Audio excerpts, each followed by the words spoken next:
Despite all the roles you've played, you seem to wind up in many Western roles. Is there a reason for that? Do you prefer them? I wish, actually, there were more of them. Well, I've got, I own 14 horses, and I'm really dedicated to them. And some of them are trained specifically for working in movies. And I'd really like to do more Westerns, but it's hard to get a Western financed these days. There are some advantages and disadvantages about the age you're in. You were able to successfully work in both television and film, something which wasn't really available to earlier actors. However, there's a disadvantage. There aren't so many Westerns. When you started out in TV, though, it was dominated by Westerns. Yeah, I guess so. If you talk about when I started out, I think the first thing I did was a wagon train, and then I did a Virginian. I've never done anything like as many Westerns as I would have liked to do.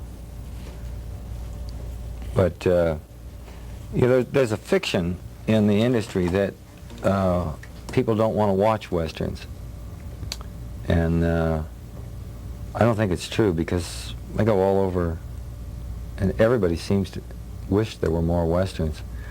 I think it's a question of they're not promoting them correctly, or maybe even that they're not making them correctly. At the time when Westerns were the king, when they made more Westerns than anything else, they were made very cheaply, and they were made quickly, and a lot of them. And nowadays what they do is every once in a while they make a $30–40 million Western, and they're surprised when it doesn't make money for them. I don't think that's the way to go at it. Make more cheaply, more quickly? Well, I think there has to be a bid of the cheap Westerns, quick, inexpensive, let's say, instead of cheap. It's a bad word. To support the expensive ones. It's like there's always a bed of cheap science fiction movies, and then there's a few that really come up there. There's a bed of cheap gangster movies, or cheap cop movies, and then there are a few that surface up. But I don't see how those ones can surface up without having that foundation of the bread and butter, which the studios don't seem to have an interest in anymore. But there seem to be more and more vehicles for the particular stars. The particular stars determine what film's going to be made. And if you haven't got someone who is perceived as a cowboy, maybe the cowboy is going to be out. Yeah, well, I don't know. It's possible that basically your children, who seem to be the big audience, don't really care about the cowboy so much. Maybe they don't care about the horse. More interested in motorcycles and, Camaros that blow up and stuff like that. But I'm not sure that's true. I basically think that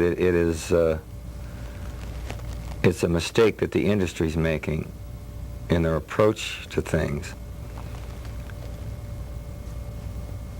You remember when the pirate movie was a big thing?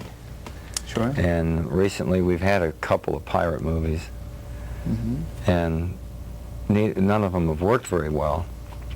But if you look at them, you can understand why. They don't have the attitude. But on the other hand, Clint Eastwood has done pretty good with his Westerns. And everybody's always telling him he's stupid to make them, but he makes them, and they definitely do okay. Maybe they don't go through the ceiling, but they definitely do all right. But it's been a while since he's really done a Western, since the Dino De Laurentiis spaghetti Westerns we're talking about, no? No, Pale Rider. Oh, yeah. Only about, 5 years ago? Sure. Something like that. True. And, but he's also an example of why it doesn't work. It works because he's in it, let's say. But they're slow, they're very psychological, they're very dark. They're not happy. And I think that's a lot of what has, I mean, Western ought to be fun. Really ought to, you know. And I think the guy ought to talk to his horse. Yeah. They don't seem to do that anymore.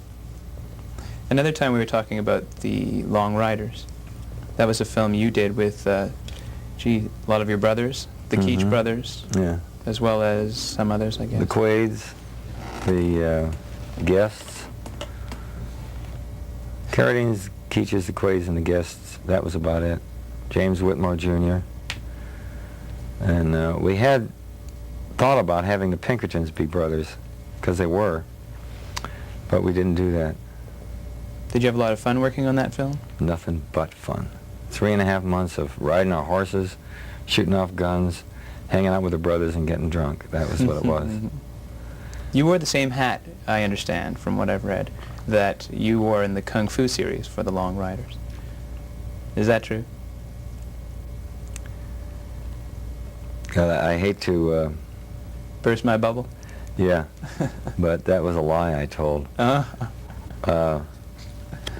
When I did the remake of Kung Fu in 1985, I used the Long Rider's hat because it was kind of close. And I didn't have the original Kung Fu hat. And it seemed a good idea to tell everybody that I did have it. So I just used the Long Rider's hat, but it's not really true. That Kung Fu remake you're talking about, you approached, was it the Warner Brothers people in 1979, but they weren't receptive to making it. Was it because it was a Western, or was it because it was a sequel, in a sense? Well, they thought it was a Western. I never thought it was a Western. But that's the way they saw it. Just, I guess all that means is that it happens in 1880. But, well, you know, he never gets on a horse, right? He doesn't do any fast draws. He spouts Chinese philosophy. How can he call that a Western? But, no, I originally approached them, I'm not sure about the dates, but I approached them, and they did like the idea, and they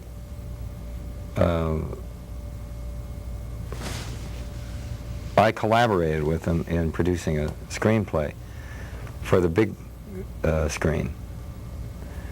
We were going to make a very large picture, which we were going to shoot partially in China. And then it kind of foundered. But once Warner Brothers has put that much money into a project, they don't like to let it go. So it was possible to salvage a 2-hour movie a week out of it.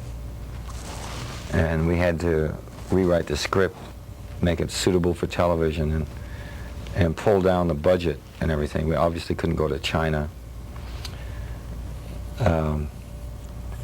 But we're going to do another one next year, which we are going to shoot in China if they ever quiet down over there. And I think probably every few years do another one of these. In the second one, the Kung Fu sequel, you played a slightly older Chiang Kai-Kane. Well, first of all, let me ask you, is Kane actually... Kwai Chang Kane. Wow. Okay? Okay, thanks. All right. I always read right to left instead of left to right with this. Yes. Is Kane not a version of Carradine, really? You just take out the R-R-A-D. Just look at it. Kane, Carradine. No, he's a version of the first murderer. Many years ago, somebody asked me if I was going to do a TV series, what would I like it to be? And I said, I'd like it to be Cain, having killed his brother Abel, wandering through the wilderness to the east of Eden and running into things with a mark on him of some kind. It's the Bible, right? And the guy said, I'm talking about a commercial television series. I said, so am I. And then, kind of miraculously, because I can't say it was connected really. People weren't connected, but what I had asked for came to me. And I think the name Cain is there because, you know, he's the murderer. Oh, yes. It begins with him murdering the emperor's nephew. Defending his teacher. Well, he's not defending him because the teacher's already been killed. He's revenging him, which is one thing he was not supposed to do. He's violating his teaching by doing that.